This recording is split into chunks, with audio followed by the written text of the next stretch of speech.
A major follow-up now in the state's effort to build a new youth prison in Outagamie County. Hortonia town leaders and neighbors have shown little support for the plan since it was first mentioned last March.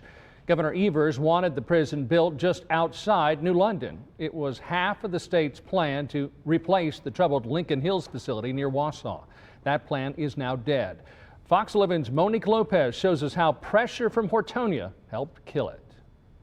They thought they were probably going to roll over us, and we weren't going to have an opinion on it. The state proposed 2 locations for new facilities to house the most troubled offenders, one in Milwaukee, the other in Hortonia. The legislature's Joint Finance Committee's rejecting both. The 2 sites that were stuffed down the throat of the local people. Both of them, the people were appalled because they were not prepared. Hortonia town leaders say the state's proposal blindsided them. They didn't let us know beforehand, you know.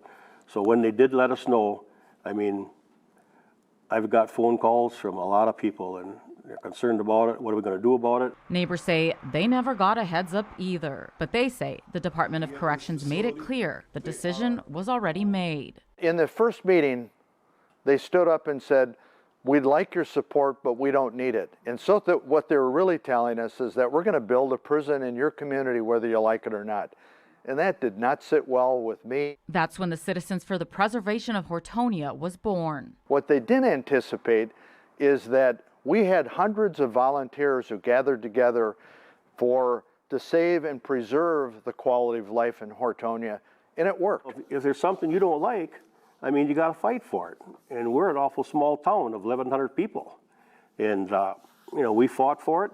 And it just, you know, to let people know if they don't think something's right, fight for it. That small town says it knew there'd be problems with the proposed site of Highway 15 and US 45. It's a wetland. It's flooded. It's like, how can you build in a site like this? It would have cost probably millions of dollars to make it work, and it may not have worked in any case. After almost a year of pushback, we are no longer going to get a youth prison in Hortonia. We won. Town leaders and residents held rallies, put up signs like these, and were determined to have their voices heard. Today, they say that tenacity paid off and shows small towns can have big victories.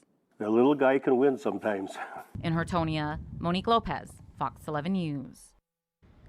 The state's current youth prisons, Lincoln Hills and Copper Lake schools, are set to close in July of 2021, but it's unlikely that deadline will be met.